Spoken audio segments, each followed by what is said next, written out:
ಅಭಿವೃದ್ಧಿಗೆ ಪೂರಕವಾದಂತಹ ಯಾವ ರೀತಿಯ ಆರ್ಥಿಕ ನೀತಿಯನ್ನು ನಾವು ನಿರೂಪಿಸ್ಕೊಳ್ಬೇಕು, ನಮಗೆ ಯಾವುದು ಅವಶ್ಯಕ ಅನ್ನೋದಾದರೆ, fortunately or unfortunately, whether you like it or not, ನಮ್ಮ ನಮ್ಮ ಪಾಲಿಸಿಯನ್ನು ನಿರ್ಧರಿಸ್ತದೆ. ಸಾಮಾನ್ಯವಾಗಿ ಏನು ಹೇಳ್ತೇವೆ ಅಂದರೆ, ಗುಡ್ ಗವರ್ನೆನ್ಸ್ ಅಂತ ಹೇಳಿದ್ರೆ development oriented people supporting economic policy ಅಂತ ಹೇಳ್ತೇವೆ.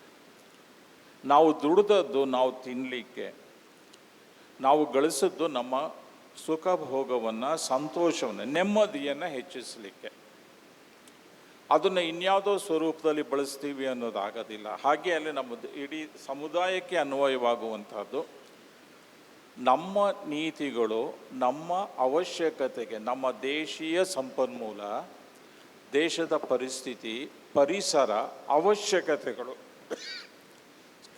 ಇವುಗಳನ್ನು ಗಮನದಲ್ಲಿರಿಸ್ಕೊಂಡು ನಾವು ರೂಪಿಸಬೇಕೇ ಹೊರತಾಗಿ ಇನ್ಯಾರನ್ನೋ ತೃಪ್ತಿಪಡಿಸಲಿಕ್ಕೆ ಅಥವಾ ಸ್ಪರ್ಧೆಯಲ್ಲಿ ಉಳಿಬೇಕು, ನಮಗೆ ಗುರಿಯೇ ಬೇರೆ ಆಗಿದೆ ಅಂತ ಅಂದ್ಕೊಂಡು ಅನುಕರಣೆಗೆ ಹೋಗ್ತೇವಲ್ಲ, ಆ ಡೆಮಾನ್ಸ್ಟ್ರೇಷನ್ ಎಫೆಕ್ಟಿಗೆ ನಾವು ಯಾವಾಗ ವಿಕ್ಟಿಮ್ಸ್ ಆಗ್ತೇವೆ, ಆಗ ನಮ್ಮನ್ನು ನಾವು ಸ್ಯಾಕ್ರಿಫೈಸ್ ಮಾಡ್ಕೊಳ್ತೇವೆ. ಒಂದು ಕಡೆ ಬೆನಿಫಿಟ್ಸ್ನ ರೀಚ್ ಮಾಡಿಸುವ ನೀತಿಯೂ ನಮಗಿಲ್ಲ, ಅಥವಾ ಟೈಮ್ ಫೇಸಲ್ಲಿ, ಟೈಮ್ ಲೆಂಗ್ತಲ್ಲಿ ಗ್ರೋತನ್ನು ಅಚೀವ್ ಮಾಡಬೇಕು ಅನ್ನುವ ಪರ್ಸ್ಪೆಕ್ಟಿವನ್ನು ನಾವು ರೂಪಿಸ್ಕೊಂಡಿಲ್ಲ. ಬಹುಶಃ ಇನ್ನು ಮುಂದಿನ ದಿನಗಳಲ್ಲಿ ಇದು ಇನ್ನೂ ಕಷ್ಟ ಆಗಬಹುದು.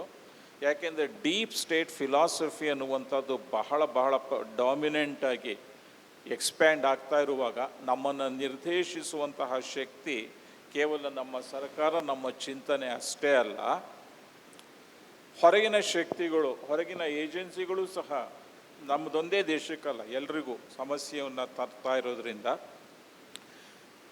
ನೀತಿಯನ್ನು ಹೇಗೆ ರೂಪಿಸ್ತೇವೆ ಅನ್ನುವಂಥದ್ದು ದೊಡ್ಡ ಪ್ರಶ್ನೆ. ಆದರೆ ಒಂದೇ ಒಂದು ಎಚ್ಚರಿಕೆಯ ಮಾತು, ಇಡೀ ದೇಶಕ್ಕೆ ನಮಗೆ ಒಂದು ನೀತಿ ಬೇಕು, ಅಭಿವೃದ್ಧಿಯ ನೀತಿ. ಪಕ್ಷ ಬದಲಾವಣೆ ಆಗಿದೆ ಅಂತ ಹೇಳಿ ಯೋಜನೆಗಳನ್ನು ಕಿತ್ತಾಕುವಂಥದ್ದು, ಅಥವಾ ಮತ್ತೊಂದು ಪಕ್ಷ ಆಡಳಿತಕ್ಕೆ ಬಂದಂಥ ಹಳೆಯ ಅಭಿವೃದ್ಧಿ ಯೋಜನೆಗಳನ್ನು ಕೈಬಿಡೋದು, ಈ ರೀತಿಯ ದ್ವೇಷವನ್ನು ಮಾಡಿಕೊಳ್ಳದೆ ಪಕ್ಷದ ಹಿತಾಸಕ್ತಿಯನ್ನು ಬಿಟ್ಟು ರಾಷ್ಟ್ರೀಯ ಮತ್ತು ಜನಹಿತಾಸಕ್ತಿಯನ್ನು ಬಯಸುವಂತಹ ಆರ್ಥಿಕ ನೀತಿಯನ್ನು ರಚನೆ ಮಾಡೋದು ಸೂಕ್ತ ಅನ್ನೋದು ನನ್ನ ಅಭಿಪ್ರಾಯ.